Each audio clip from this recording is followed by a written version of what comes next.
old Trainman 2K has the framing for his cabinets completed. Everything is anchored, plumb, level. So now I'm ready to put the guts to them. I have some plywood here that I'm going to cut for back here,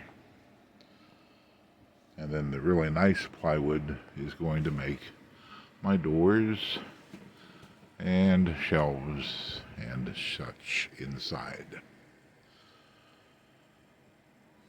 All right, time for me to get to work.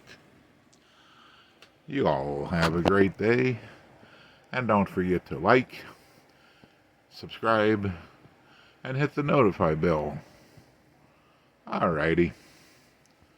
Adios.